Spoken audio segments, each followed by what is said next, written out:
आज हम लोग मस्जिद में जाएंगे नमाज पढ़ने तो वजू पर नहीं है, दुनिया भर किसानी के बाद हुए ही करी है, पानी लगाए कि नहीं लगाए, हमारा धान तो सुखान जाते फलान नमाज। और हजरत अली शेर खुदा जब वजू बनाते थे तो थर थर आते थे, पूरा बदन हजरत अली का कांपता था। लोगों ने पूछा अल्लाह के शेर, आप तो शेर खुदा हो और वजू बनाते हो तो थर थर आते हो?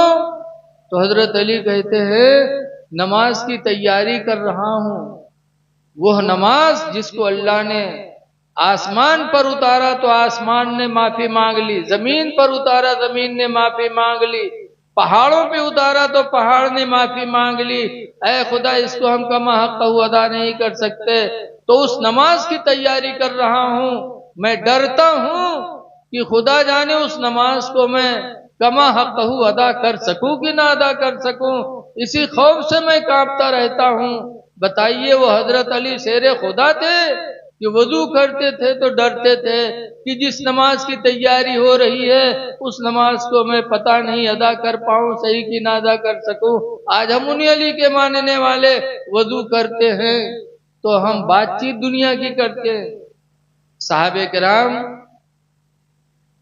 की जिंदगी को हम नजरों के सामने रखें, बड़ी मुसीबत के दिनों में उन्होंने इस्लाम को अपने गले से लगाया है। आज अल्हम्दुलिल्लाह हम बड़े खुशहाली के दिनों में हैं। अभी हजरत अल्लामा मौलाना नूर मोहम्मद मिसबाही साहब कह रहे थे कि अल्हम्दुलिल्लाह हम सब लोग आज भी सुकून से हैं, बहुत सुकून से हैं। अल्लाह का शुक्र है कि हमारी नमाज भी हो रही है, हम कुरान भी पढ़ रहे हैं, हम मिलाद भी कर रहे हैं, हम जो चाहे करते हैं। अल्लाह ने कितना हमें छूट दिया, कितनी छूट दी है, इसके बावजूद भी हम नमाज रोजा की तरफ तवज्जो नहीं कर पाते। आज हमारी मस्जिदें सूनी पड़ी हैं। ऐ लोगों, अल्लाह के रसूल सल्लल्लाहु अलैहि वसल्लम जब हिजरत करके मदीना पहुंचे थे तो मस्जिद के लिए सरकार ने इरादा फरमाया, तो एक जगह देखी बनु नज्जार की बाग थी। सरकार को बाग बहुत अच्छी लगी तो बनु नज्जार वालों को बुलाया, कहा हम इस जगह मस्जिद बनाना चाहते हैं जहां आज मस्जिद नबवी बनी है, दुनिया के सब मुसलमान जाते हैं। जिस मस्जिद के बारे में हुजूर फरमाते जिसने 40 वक्त की नमाज इसमें अदा कर ली वो जन्नती है।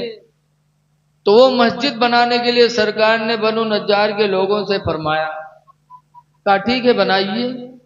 कहा जो इस जमीन की कीमत हो बताओ, कीमत मुझसे ले लो और ये जमीन हमें दे दो। तो बनु नज्जार के लोगों ने कहा था अल्लाह के रसूल, हमारी जमीन पे आप मस्जिद बनाएंगे और उसकी कीमत हम आपसे लें? ना, आप मस्जिद बनाइए, इसकी कीमत तो हम कयामत के दिन खुदा ही से लेंगे। और उन्होंने मस्जिद दे दी, जमीन दी, लेकिन फिर भी उन कुछ यतीमों की जमीन थी। अल्लाह के रसूल ने हजरत अबू बकर से कीमत अदा करवाई और मस्जिद बनाई। तो सरकार ने मस्जिद क्यों बनाई थी? इसीलिए हम और आपको सबक देने के लिए, इसलिए मस्जिदों को आबाद करो। हदीस पाक में है मम बना लिल्लाहि मस्जिदा बनल्लाहु लहू बैतन फिल जन्ना, जिसने अल्लाह की रजा के लिए मस्जिद को आबाद किया अल्लाह उसके लिए जन्नत में बेहतरीन महल बनाएगा। तो ऐ लोगों, हुजूर की महफिल में आए हो, हुजूर की सुन्नतों की तरफ तवज्जो दो, किसी का हक न मारो, किसी का कर्जा लिया हो तो कर्जा अदा कर दो, कर्ज लेकर के दुनिया से न जाना। हजरत उमर फारूक आजम रदी अल्लाह ताला अन्हु का जब विसाल होने लगा था तो अपने बेटे अब्दुल्ला को बुलाया था, कहा था बेटा मेरे ऊपर इतना कर्ज है, मेरी बाग है खजूर की, उसको बेच करके मेरा कर्जा दे देना, अगर उससे भी अदा ना हो तो खानदाने कुरैश में मदद मांग लेना और मदद मांग करके मेरा कर्जा दे देना। ये हजरत उमर रदी अल्लाह उन्होंने ताकीद की थी। और आज हम लोग कर्जा लेके दूसरे का कर्ज नहीं देते, फिर हम कहते हैं हम नबी के चाहने वाले हैं, हमें नबी से मोहब्बत है। कैसी मोहब्बत है? किसी का माल हड़प न करो, किसी की माँ बहन की तरफ गलत निगाहें न उठाओ, इसलिए कि जिस नबी की मिलाद हम मना रहे हैं उसी नबी पर कुरान नाजिल हुआ और उसी कुरान में अल्लाह ताला ने फरमाया कुल लिल मोमिनीना यगुद्दू अबसारहुम, ऐ नबी मुसलमानों से कह दो कि चला करे तो अपनी निगाहों को नीची झुका के चला करे। ये उसी नबी का फरमान है। तो हम आप हजरात से गुजारिश करते हैं कि आपस में भाईचारगी इख्तियार करो, एक दूसरे पर रहम करो, चूँकि हम और आप रहमतुल लिल आलमीन के उम्मती हैं। और अपने माँ बाप की तरफ भी तवज्जो दो, इसलिए कि अल्लाह जब भी राज़ी होगा जब माँ बाप राज़ी होंगे।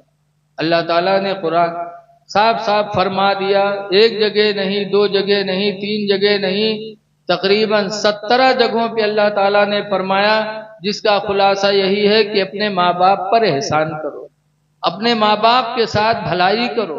एक दफा नहीं, दो दफा नहीं, बार बार। लेकिन हम माँ बाप की तरफ तवज्जो नहीं करते। सहाबा की जिंदगी भी इसकी तरफ हमको आपको रग़बत दिलाती है, बुजुर्गों की जिंदगी भी हमको इसकी तरफ रग़बत दिलाती है। इसलिए नमाज पंजगाना बाजमात अदा करो, माँ बाप को राज़ी करो, हक हलाल हराम और हलाल का फ़र्क करो, यही हमारे आपके लिए ज़रूरी है। दुआ है कि अल्लाह तबारक व तआला इन चंद बातों को अपने जनाब में कबूल फरमाए और जो कुछ कहा गया अल्लाह ताला उस पर हमको आपको अमल की तौफीक अता फरमाए। अस्सलामु अलैकुम वरहमतुल्लाहि वबरकातुहू। माशाअल्लाह, सुभान